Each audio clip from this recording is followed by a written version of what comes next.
Hello भाई, कैसे हैं आप सभी। आई होप आप लोग अच्छे होंगे दोस्तों, और आपकी पढ़ाई अच्छी चल रही होगी।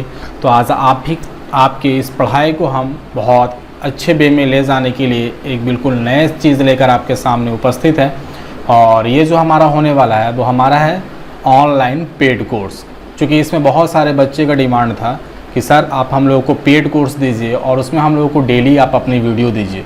क्योंकि आपका जो तरीका है पढ़ाने का वो बहुत अच्छा तरीका है, और वो तरीका हम लोग बहुत अच्छे तरीके से समझ पाते हैं और चीज़ों को आगे क्वेश्चन को सोल्व करने में बहुत हेल्पफुल होता है।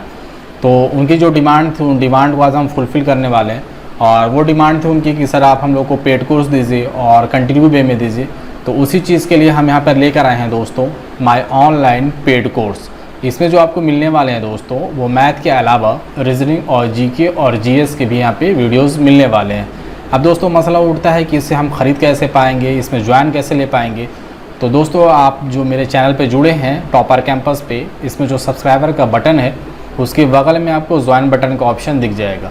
तो सबसे पहले आप ज्वाइन बटन पे क्लिक कर लेंगे और उसमें कुछ प्लान है, 3 प्लान है। एक सिल्वर प्लान है, दूसरा गोल्ड प्लान है और तीसरा डायमंड प्लान है। तीनों की जो फ़ीस है दोस्तों वो ना के बराबर है, उतना आप लोग डेली ऐसे ही खर्च कर देते हैं। और सिर्फ एक हम लोग वहाँ पे एक फॉर्मेलिटी निभाए हैं, कोई भी फ़ीस वहाँ पे ज़्यादा नहीं लिया जा रहा है आपसे, क्योंकि 3 पेपर वहाँ पे पढ़ाने हैं। तो सिर्फ आप लोगों का जो मान था, जो बात थी, वो रखने के लिए हम इस कोर्स को ला रहे हैं। तो इसमें हम जो करेंगे यहाँ पे जो पहले करते आए हैं उससे भी ज़्यादा ट्रिकली और बहुत ही शॉर्ट वे में और अच्छे तरीके से यहाँ पर हम पढ़ने वाले हैं।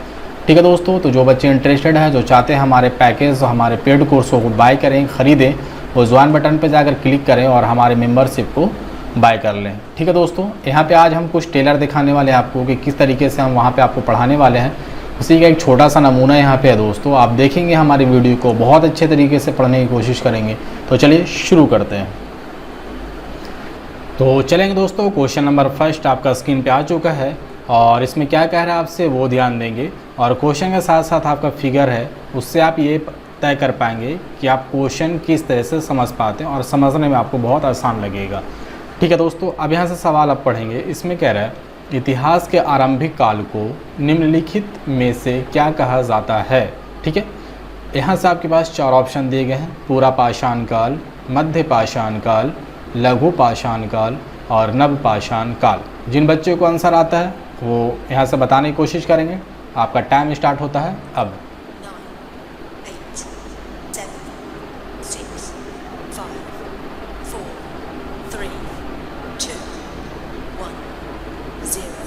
चलेंगे, जो बच्चे आंसर दे चुके हैं बहुत अच्छी बात है, जो आंसर नहीं दिए हैं उनके लिए हम बता रहे हैं आपको। यहाँ से देखेंगे इतिहास के आरंभिक काल को निम्नलिखित में से क्या कहा जाता है। इसके करेक्ट आंसर आपके पास हैं ए, यानी पूरा पाषाण काल। ठीक है दोस्तों, पाषाण काल को 3 भागों में बांटा गया है। यहाँ से हम थोड़ा सा व्याख्या करते चल रहे हैं। पाषाण काल, इसको 3 पार्ट में डिवाइड किया गया है। पहला जो आपका है वो पूरा पाषाण,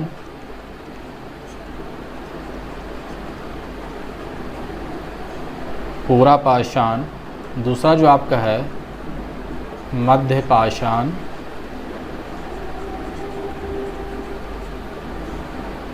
और तीसरा जो पार्ट है दोस्तों इसका नव्य पाषाण।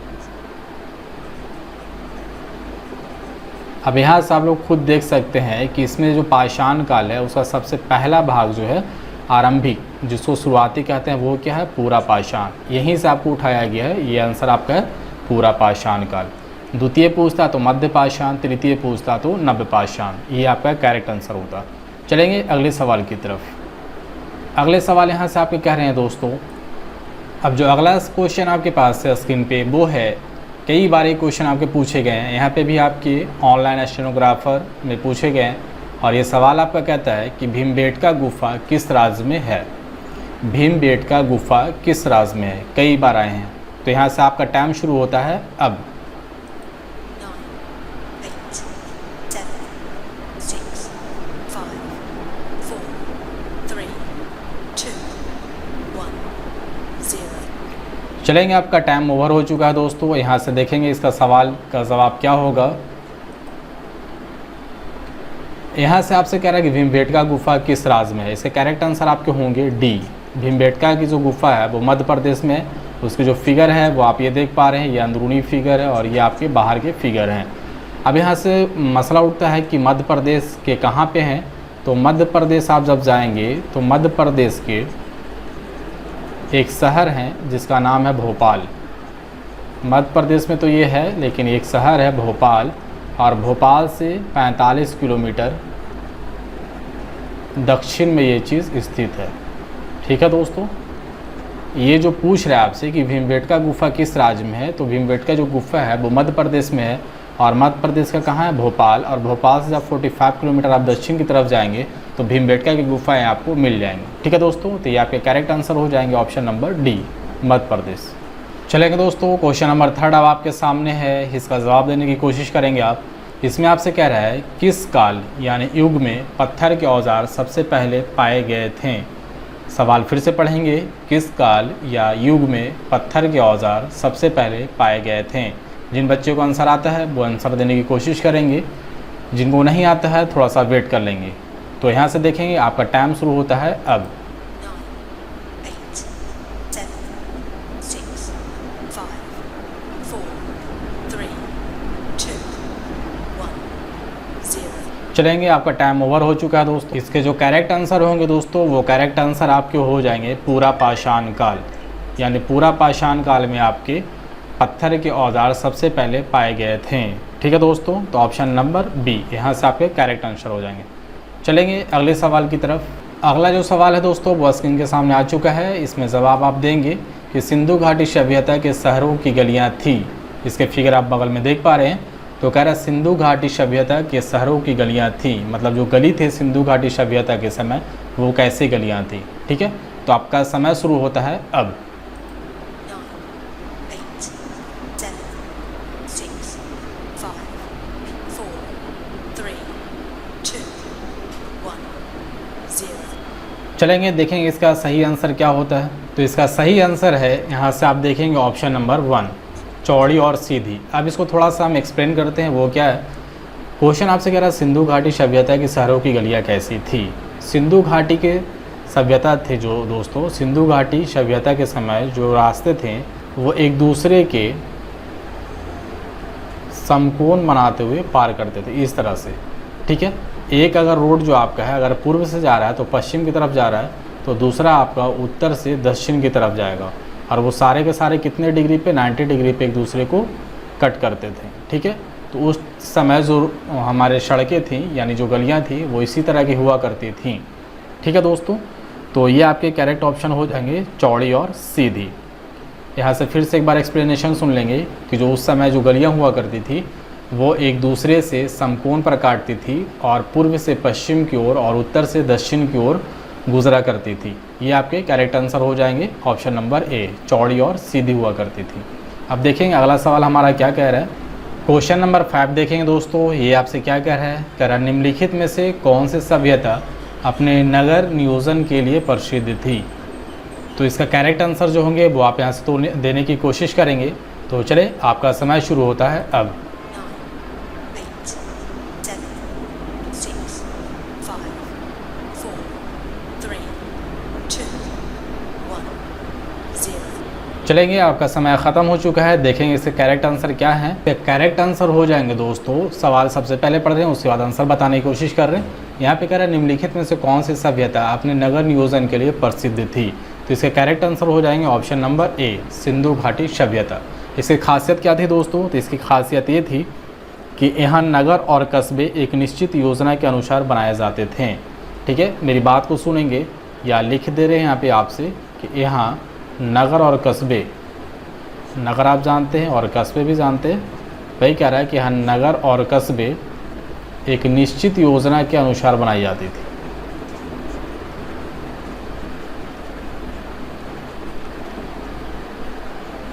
एक निश्चित योजना के अनुसार बनाई जाती थी।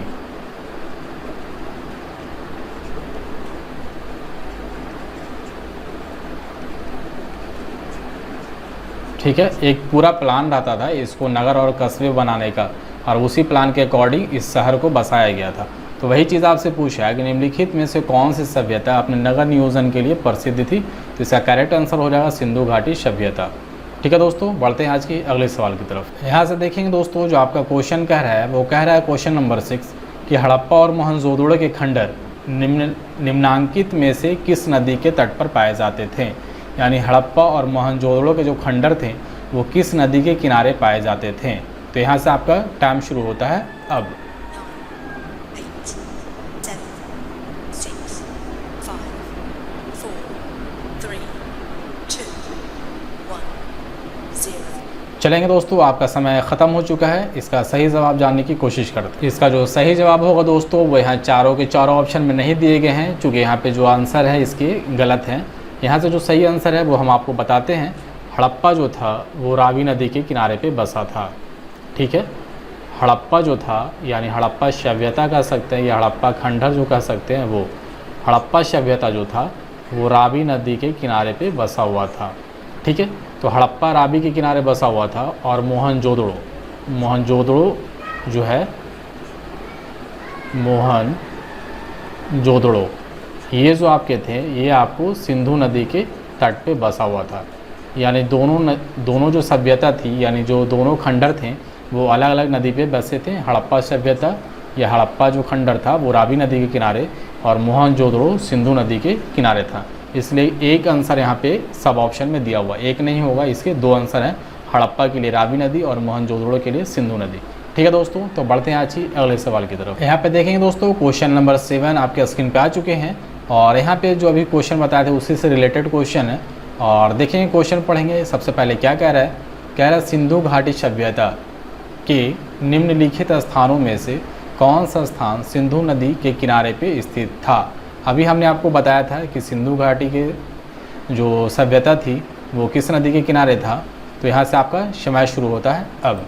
9, 8, 7, 6, 5, 4, 3, 2, 1, 0। तो यहाँ से जो आंसर हो जाएगा दोस्तों वो क्या होगा, अभी हमने आपको बताया था कि सिंधु घाटी सभ्यता जो थी के निम्नलिखित स्थानों में से कौन सा स्थान सिंधु नदी के किनारे पर था। तभी हमने बोला था कि मोहनजोदड़ो जो था, मोहनजोदड़ो आपको सिंधु घाटी यानी सिंधु नदी के किनारे पे बसा हुआ था। ठीक है, अभी ये चीज़ हमने लिखा था कि जो मोहनजोदड़ो था वो सिंधु नदी के तट पे बसा हुआ था।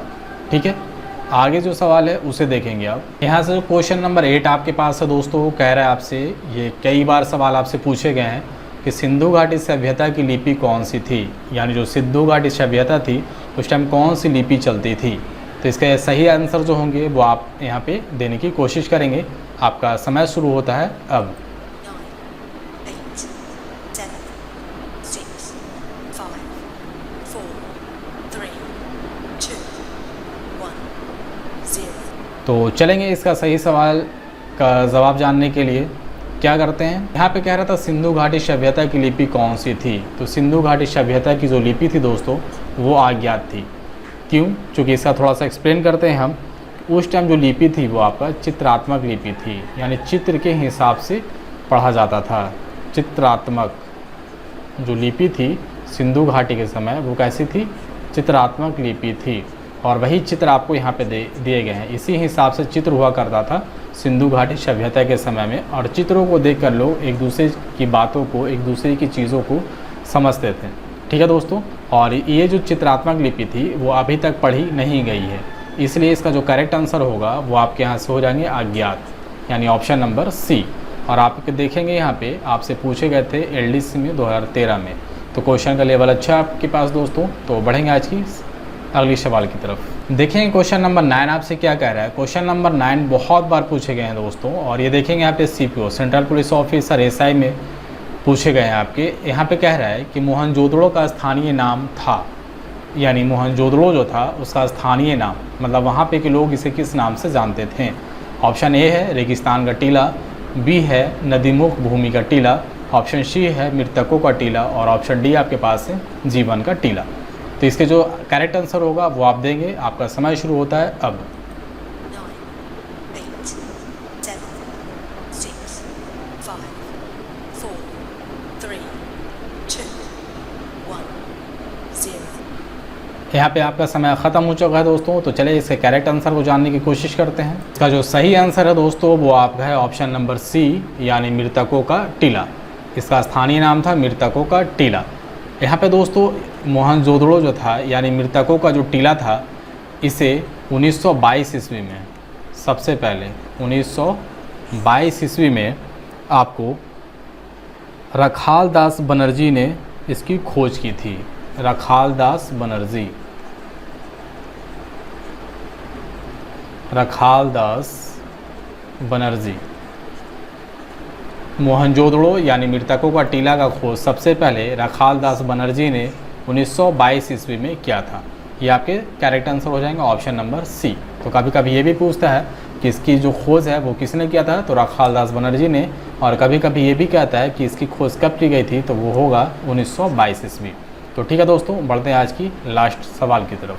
क्वेश्चन नंबर 10 आपके पास आ चुके हैं दोस्तों। इसका जल्दी से जवाब देने की कोशिश करेंगे। ये आपसे पूछे गए हैं SSC FCI में, यानी फूड कॉर्पोरेशन ऑफ इंडिया 2012 में।